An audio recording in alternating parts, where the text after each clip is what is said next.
Hey, it's Mike Hambright with FlipNerd.com. Welcome back for another exciting VIP interview where I interview successful real estate investing experts and entrepreneurs in our industry to help you learn and grow. Today, I'm joined by my friend Joe Lieber. He's the president of Real Estate Quest, which is a full-service brokerage that specializes in investment properties in the Cleveland area. So Joe has purchased more than 700 houses and is now working with national and international buyers that buy turnkey rental properties in the Cleveland market.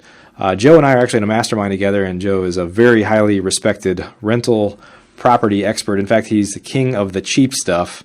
All investors that own rental properties, ultimately you have to decide what level or class of property you're going to own and that you want to operate or even manage it if you manage your own. Joe is actually the master of the ghetto. She's going to tell us some more about that. And he's going to tell us why he loves cheap houses and why they make sense for him. Before we get started, though, let's take a moment to recognize our featured sponsors. RealtyMogul.com is an online marketplace for real estate investing, connecting borrowers and capital from accredited and institutional investors. Get a rehab loan fast and close in as little as 10 days. Rates start as low as 9%. We'd also like to thank National Real Estate Insurance Group, the nation's leading provider of insurance to the residential real estate investor market. From individual properties to large-scale investors, National Real Estate Insurance Group is ready to serve you. Please note, the views and opinions expressed by the individuals in this program do not necessarily reflect those of FlipNerd.com or any of its partners, advertisers, or affiliates. Please consult professionals before making any investment or tax decisions, as real estate investing can be risky. Hey, Joe. Thanks for being on the show. How you doing, Mike? I'm good. So happy to have you on. We've been talking about having you on for a little while, and we finally got you out of the ghetto to jump on the call here. Oh, thanks. I appreciate it. Yeah. It's good to be out of the ghetto for a little while. Yeah. You're in a safe place now, my friend. Awesome. Well, hey, it's interesting because we've had guests on before talking about we talk, about rental properties, about building long-term wealth, about all the things associated with rental properties. We haven't really talked a whole lot in comparison of why somebody would choose, in what we call kind of an A-class property versus a B, C, D, or F, and those are fairly obscure kind of levels. But when you get down to the kind of the D level, you know where you're at. But there's certainly pros and cons of every level, and everybody has some justification for their strategy. So it's going to be interesting to pick your brain and learn more about why the cheap stuff makes sense. Great. I'm looking forward to talking about it today. Yeah. Well, hey, before we get started, why don't you tell us your background, how you got into real estate investing, and a little bit more about you. Well, so I'm sitting there at graduation. It was a hot June day in college graduation or high school graduation? Okay. Hot summer day in Cleveland, and I'm sitting there getting ready to graduate high school, and my buddy looks over at me in his cap and gown, never forget it, says to me, "Hey man, I got a job. I start next week in construction." I'm like, "Wow, that's cool." He goes, "Yeah, even cooler. I'm making $20 an hour." I'm like, "No way, man." He's like, "Oh yeah."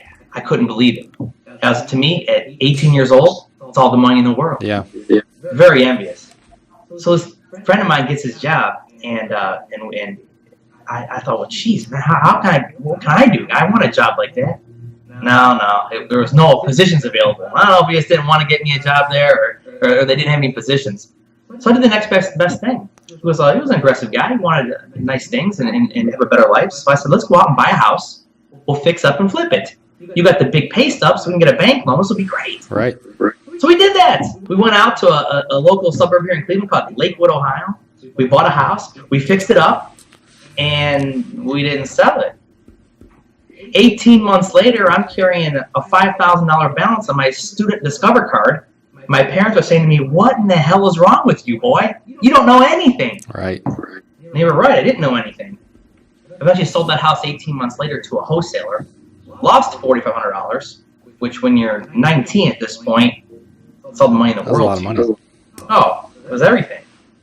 But that was probably the best education I had ever gotten. Yeah.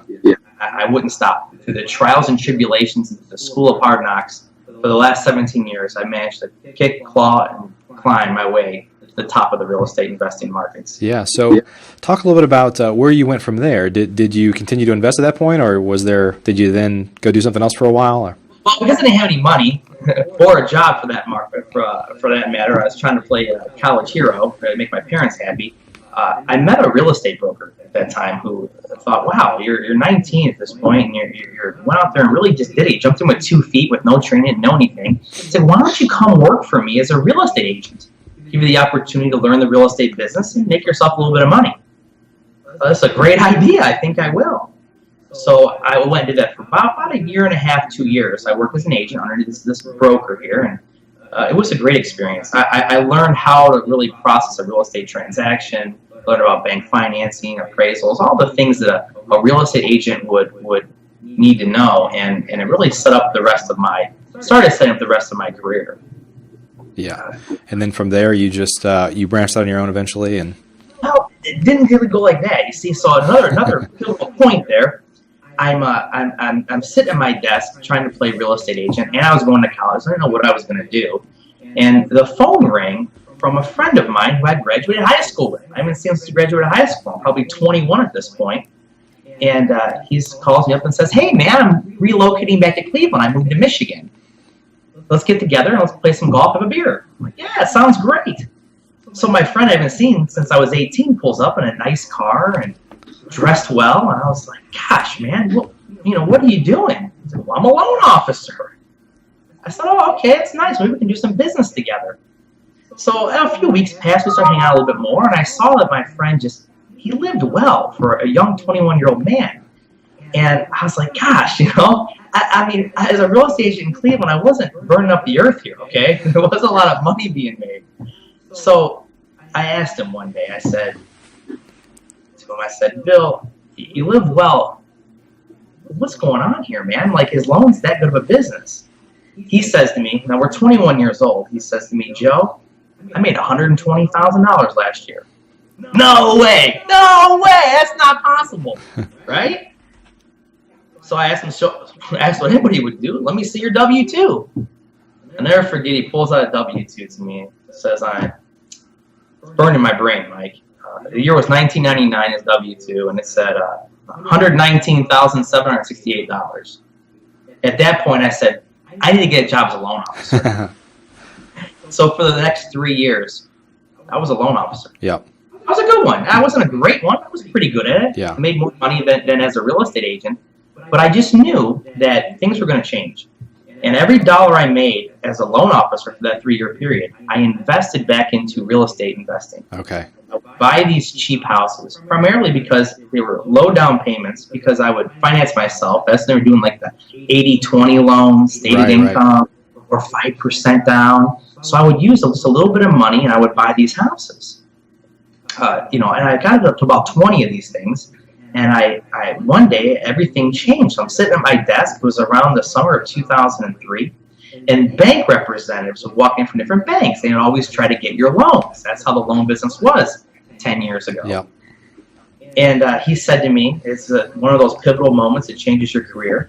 He says, we do land contract refinances, stated income, stated assets, down to a 580 score. And this light bulb goes off right there. I said, geez, I'm going to try to get my tenants loans on these houses and cash me out. And I did just that. I started writing loans for my tenants. So I started selling those 20 houses, and I was making this huge spreads, $20,000, $30,000 a house. I would just keep reinvesting that money back in. But the light went off. I got really tired of sitting there writing loans. It's a mundane type business, right. Just repetitive. And I was like, I need to make the switch to real estate full time. And in 2004, that's when I became a full-time real estate investor. That's awesome. So what made you decide to refinance and kind of sell off your houses versus keep? I guess in the first place, were you investing for the long term? Well, I was at that point. I was all about cash flow, as I've always been. But I saw an opportunity to make $30,000 a house. Yeah. And I thought, well, I can really turbocharge this and go from 20 houses to 60 or 80 houses. Right. And that's what I did. Yep. Now, I got to add in there, though, because people are going to ask, well, Joe, how'd you get so many loans? They're going to ask. And the answer in those beginning years, that 2003 to 2007 year, was I incorporated my parents into getting loans. My brother, even my grandparents owned 10 houses. So that's how I was able to acquire, that first 60 or 80 houses. I just brought the whole family in. I would bring them in as 50-50 partners. Hey, mom and dad, let's get a loan. Put the loan in your name. We'll be 50-50 partners on this house kind of thing. That's how I was able to acquire, about 60 or 80 houses at that point. Yeah. Yep. That's interesting. It's always been interesting. There's obviously the rental finance market has come back in a big way with the likes of B2R and some other guys out there that just love financing rental properties, which you and I have been in this business long enough to where we know that that's unusual. I mean, that's a new phenomenon where people want to finance you as a landlord or as a property owner. Yeah, it is. It's very hard. What I started doing too, Mike, in the recent years was I started raising private capital. Yeah.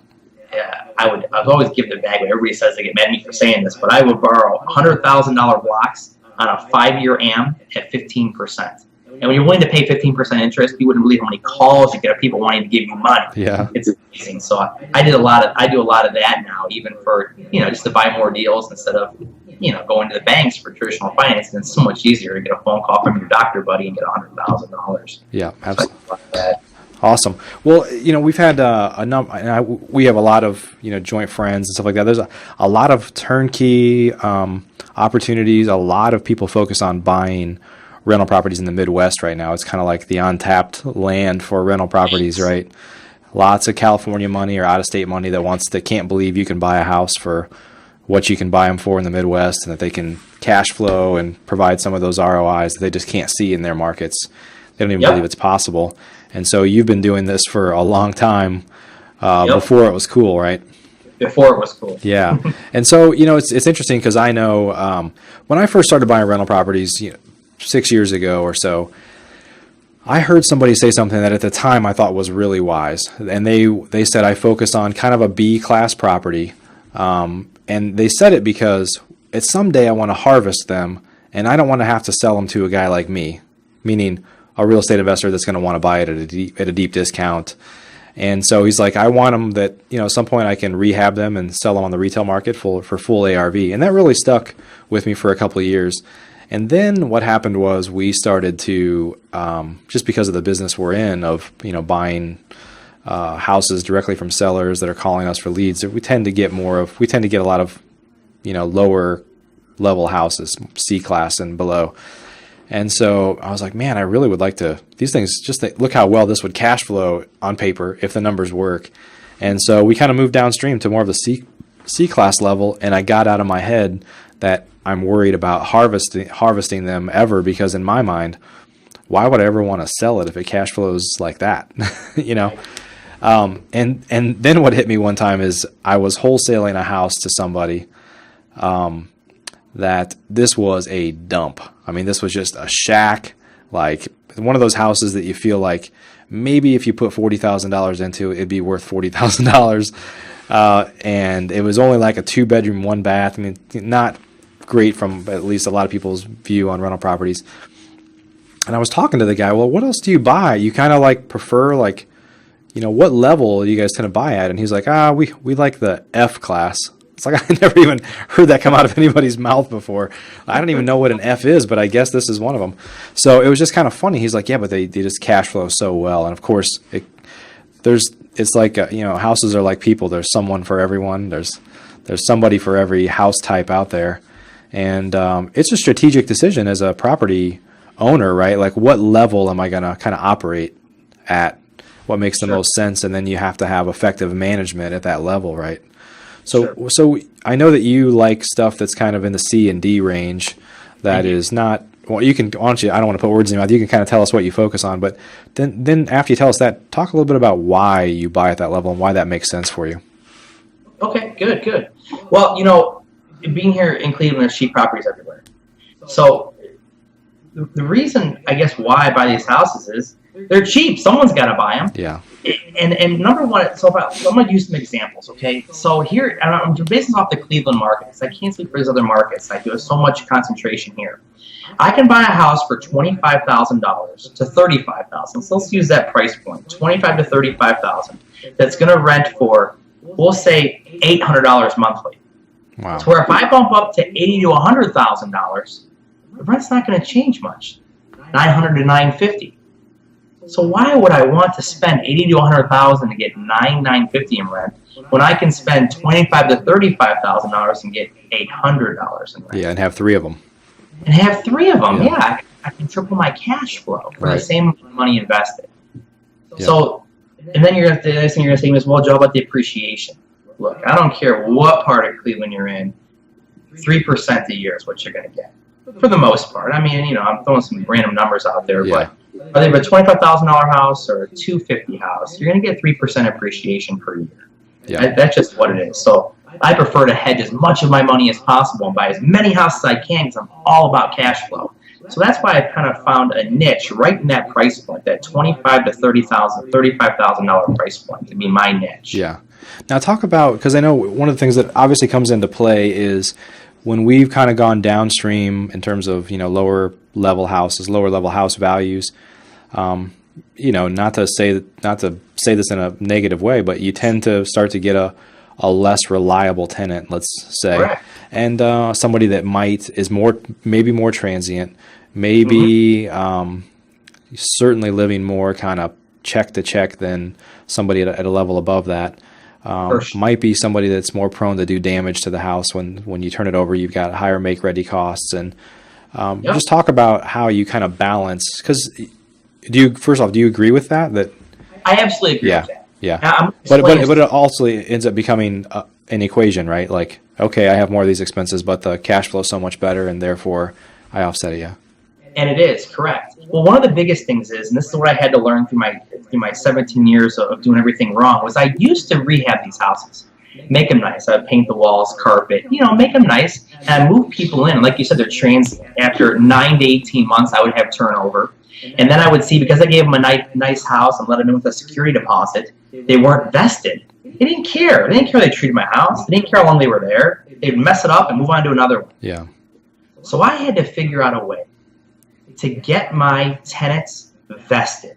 How was I going to do that? Well, there's 2 ways I came up with, Mike, to get them vested. One is working in the house. You either got to work in the house and sweat equity this place, or you got to have a big down payment. Money. If you put down money, you're vested. I mean, I use an example myself. If we went and bought a new car today and put half down and finance the other half, are you going to go default on the payments? No. Probably not. So I tried to relate that concept to real estate, and this is what I've done. I've done a little bit of both. And for down payments, are you saying if it's just a straight tenant, are you talking about deposit? Well, that's what I've changed. Okay. I don't rent houses anymore. I only do rent to own. I will only do rent to own properties. Okay. Because I need to get my tenant vested. And I vest them by not doing any work to the property and letting them come in with a minimal down payment and do the work themselves. Okay. I will do 3 things. I turn on the heat, the water, and the lights. So it's ready to go. It's habitable. Now you've got to come in and clean it. You've got to paint it. You've got to put carpet down. You've got to cut the bushes. You've got to cut the grass. So I'm vesting them to the property. Okay. So right now, just to throw some numbers at you, I'm getting like $1,500 down, say $750 a month in rent, and I'm giving them a house that just has heat, water, and lights on. It needs paint. It needs carpet. It needs cleaning. It needs landscaping. And these so effectively these are lease options? They're all lease options. Okay. Okay. So, and then you're probably going to ask me next about my conversion ratio. Which else is option? You don't want to sell the house. Well, I want to help everybody become a homeowner. That's the idea. I hope they do. It's win-win if they do buy the house. They win because they become a homeowner, which is awesome. And I win because I cash out of it. And obviously we're going to cash out of the profit. We all know that. Unfortunately, if I say unfortunately, since 2007, since the bubble burst and financing got tight, I have not had one person come through and exercise their option. I've probably written over 600 leases, rent to own. Wow. And that's because they ultimately they're probably the type of person that's not going to be able to get a loan. Correct. Yeah. They're really unfinanceable. If something changes in their world, and I wish it did, but unfortunately, in the past 8 years now, that has not happened one time in 600 leases. Wow. Okay. Really, I've got a bunch of rental property that I have them invested to. Sure. Sure. And do you find that since you stopped renting properties, and I should tell people too, lease options there's all sorts of different laws in different states and stuff like that. So, find out what you can do in your market, because not every market you can do lease options. But in principle, you're basically telling people, hey, you have the opportunity to buy this house or refinance you out if you want to at a certain price. I guess you probably determine that up front. We do. We'll have to determine up front, and then sometimes we just say, listen, at the end of this, we'll get an appraisal done and we'll negotiate from there. Yeah. And I really don't care. I'm dealing with such volume. If I can actually make somebody a homeowner, I'm going to do that. I really leave a couple bucks on the table to make somebody a homeowner. It honestly makes me feel better. Sure. It's like a couple $1,000s. Yeah. So since you switched from more of a rental property model, do you find that people are taking more pride in being a tenant and staying longer and things like that? Absolutely. I'm getting better tenant retention. Yeah. My service calls, Mike, I was spending $10,000 a month on service calls and general contracting. Yeah. That got cut to a third of that. Right. Sure. Do I still get furnace calls? Absolutely. Do I still help them out? For sure. But I'm always, now instead of me knowing I'm getting the service call, now I'm making deals. So when the call comes in and says, Joe, my furnace isn't working, and the call usually starts off with, well, you're responsible for that furnace, right? And then they'll say, well, I don't have the money for it. Okay, well, here's what we can do. I can send a service person out. Can you split it with me 50-50? And then, well, I don't have that. Well, can you make payments to me? Can I finance the service call back to you and you pay me $50 a month? Anything I get is better than me paying 100% of the service call like I was before. Right. So if that person pays for 4 months on the service call and they stop paying, I'm not going to chase them if they're a good tenant. Whatever. I was going to have to pay 100% of it 3 years ago. Right. So. Yeah. So talk a little bit about, because you obviously don't keep properties at the A level, okay, or even the B level, but just talk about, how, and some of this probably doesn't compute to you, which you're like, why would anybody ever keep a house at the A level? I don't know. It doesn't make sense. But maybe just talk about how people that are listening should think through this. Does it make sense to have an A-level property? They probably don't cash flow as well, but maybe there's more opportunity for appreciation. Maybe the make ready is less and the turnover is less. But just kind of go down, like, let's just say kind of A, B, C, D. As you kind of go up and down that ladder, what would justify that, or how should people think about that? Here's the thing, Mike. I actually do a few A and B properties. Very few, less than 10. But here's my experience with them. I had them a long time, and I'm trying to think about like an A-level property right now in my portfolio. The tenant group, I've had the property for 10 years. So the tenant group that I'm getting, they're executives, but they are usually here on a contract. So they'll come for 2 years, then leave, and then I got to find a new executive, and then I have 4 months of downtime. So I'm trying to find the person that can pay $2,500 a month in rent in Cleveland, which is high. So my holding costs are much more. Their demands are much more. I can't give them a dirty house. They want me to run Minute Maids through the house and have it perfect before I give it to them. Right. Their expectations are higher. And painting and carpeting a 5,000 square foot house versus painting and carpeting a 1,000 square foot bungalow in Cleveland is a big difference. Sure. So the cost of poker goes up. Yeah. It's really expensive. So I have done it. I just choose to. I don't think the cash flow is as great there. Right. I'll have $250,000 invested in a property to get $2,500 a month in rent on the high end. When if I invested $250,000 in low income housing, my cash flow is probably going to be 2 to 3 times that. Right. And it's not necessarily less work or more work. I've seen the same amount of work whether I'm dealing with higher end or lower end houses. Yeah. And I think there's some people too, maybe you could talk to the management part of it. Now your model is a little bit different now that you're basically putting people in a situation where they have to take more personal responsibility. Correct. Imagine that. but it's good for you and it's helped. But let's say people that maybe just own straight rental properties. Some people don't want to, like they may be willing, for example, to manage their own properties if it was the B level, because maybe their justification is I can relate to that type of tenant more than a C or a D class. But just talk about some of the complications and differences of managing tenants at each of those levels. Sure. And you know what? I manage my own properties. Okay. So I'm in control of the ship. So I'm a great person to ask this question to. And there is a difference when handling tenants from the A to D class property because their expectations are different. Right. Someone in A class property is not going to, they're going to be way more picky about something than someone's in a D class property. Sure. You can kind of, talk your way around things with the the lower income clientele where an A property player is not going to stand for the slightest thing that's burned not out light bulb somewhere. right. Exactly. Yeah. Where so it's different. So let me think here. What are some of the? Let me think about this question again, Mike, and bear with me. So you could talk about maybe even like collecting rent. It's obviously might be more complicated at the lower levels. Maintenance, which you've kind of solved some of those by doing a lease option model, but yes. just talk about some of the kind of pros and cons at the different levels. All right. So rent collection, it's easy. It's just a system. Nobody can get mad at me because it's just a system. So here's what we do. We use the U.S. Bank rent collection system. U.S. Bank is the only bank in the country that I'm aware of that will show you a deposit ticket along with the rent at the time of the deposit. So if Mike Hambright rented for me, he can go make his deposit today. Within 5 minutes, I'll be able to look online and see if Mike made his payment. They'll show your name and your property address, and it's done. So I'm not waiting for checks in the mail. I'm not waiting for someone to bring cash to my office. It's immediate. They can use any U.S. Bank location in the country, which works awesome. Yep. It's so awesome. And you just require that. Yeah, require that. And then it just you have to look at it as it's a business and a system. That's why I tell my tenants when we sign them, look, it's not you. I don't even need to know your name. I need to know your property address. Because if your rent's not in on the 1st, we're going to give you a 10-day grace period. I'm okay with that, especially in low income. I'm going to call you on the 10th and ask why your payment's not there. I'm not going to bother you again. That's it. So on the 15th, I'm going to give you a 3-day notice.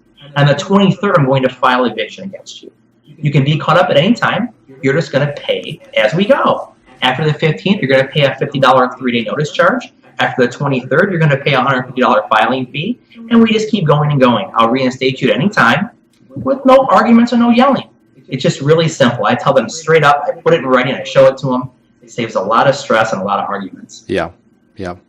Awesome. So talk a little bit about what's going on in the Cleveland market in terms of investing. And there's a lot of like we talked about, there's a lot of activity going on in the Midwest with people buying rental property, especially in markets like Cleveland and some of the larger markets that are, what's the population of Cleveland?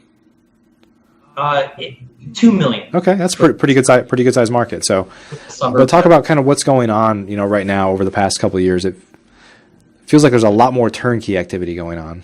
Well, there is, and there's not just great real estate, deals being dunked. LeBron James is dunking balls left and right here on TV too. So that's been a huge push to our city. Everybody knows here in Cleveland there's great deals right now, and people are buying here, and it is causing the prices of especially lower end real estate to rise. That $25,000 to $35,000 price point is starting more to lean now to the $35,000 to $40,000 price point because everybody is coming here. Where in the country can you put up $35,000 to $800 a month in rent? Outside of Michigan and Ohio, that's really all the places I'm aware of. There's just some wonderful deals up here, and people are buying here craziness. There's a lot of things going on in the city right now. A lot of new construction. We've never seen that in Cleveland before. Yeah. So there's new construction going on. And people are coming here in droves. Turnkey is getting popular here. I'm starting to do turnkey. It's so popular. And, yeah. So in turnkey, in the service that you're offering to some folks now, I know you've done it a lot with people that sure. that are investors in other parts of the country that want to buy there. But talk about your model and maybe talk about if folks are interested in getting a hold of you to learn more, where they should go. Perfect. I appreciate it. So the turnkey model that we're doing is I'm doing the work for equity that we discussed on this podcast, as well as I'm doing a Section 8 thing where we're buying the properties. I love Section 8. It's a great model. It takes the edge off for investors because it's a direct deposit right into your checking account.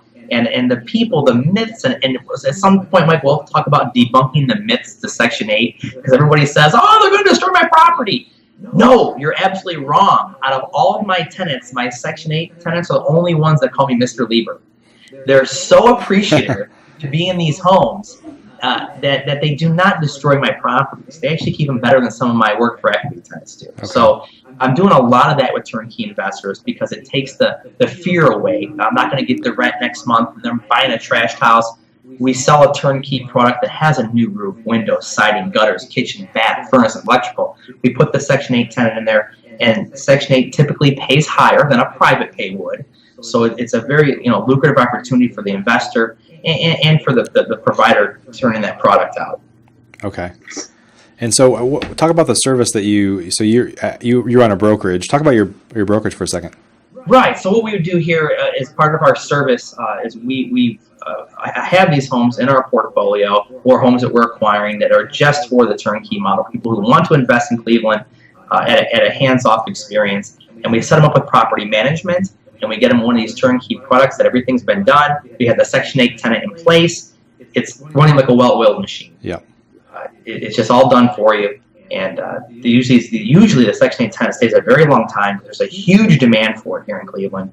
I think there's 14,000 voucher holders just in our county, which is Cuyahoga County. Wow. And there are not anywhere close to 14,000 houses available right now. So it's a wonderful product if someone wants to get involved in the Section 8 model.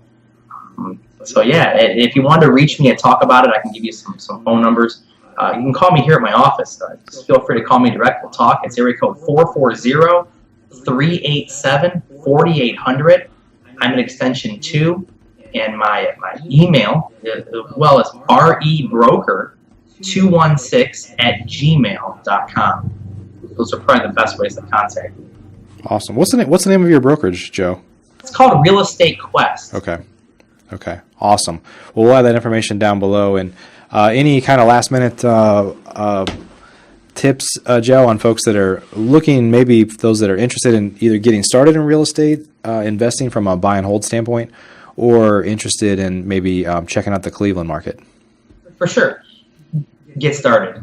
Don't wait. Yeah. The longer you wait, the prices are going up. If you would have called me a year ago, I could have delivered that product to you for $25,000. Now it's $10,000 more, so don't wait. Yeah. At 19 years old, if I waited until I had money to invest in real estate, I would probably still be waiting to invest in real estate. Yeah. So just get involved. Jump in with 2 feet. If you want to come to Cleveland, a lot of people do. Just give me a buzz, fly on in. We'll hang out for the day, roll around, look at houses, have a good time, go to dinner. So Awesome.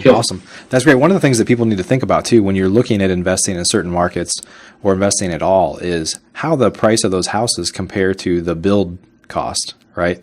So, where I'm at, let's say even where you're at, I'm sure the build cost on those types of houses, which they don't build anymore, is probably at least 70 to 85 bucks a square foot, right? At least. Yeah. And so you're buying them at half of that. And so they're not making those neighborhoods those are rental neighborhoods now, and they always will be. And they just don't make those houses anymore. So to be able to buy, and the thing is with all the inflation that's going on, despite what the government tells you, especially in building equipment and building products, I mean, prices are just going to keep going up. So basically the build price is going to continue to go up. You can't build houses like that anymore, and people need a place to live. They do. Yep. I agree. Awesome. Well, Joe, hey, thanks for joining us today. Appreciate it, my friend. Thank you. Yeah, and I'm going to see you at CG in just a couple weeks here. Look forward to it. Awesome. Are you a member of FlipNerd.com, the most robust real estate investing platform in existence, where you can find off-market wholesale deals and great vendors literally in your market? You can get access to advice from experts and learn about local clubs and events right in your backyard. If not, please visit FlipNerd.com and register for a free account. You can register in less than a minute. It's pretty much the coolest site that's ever existed in the real estate investing industry. So get on over to FlipNerd.com.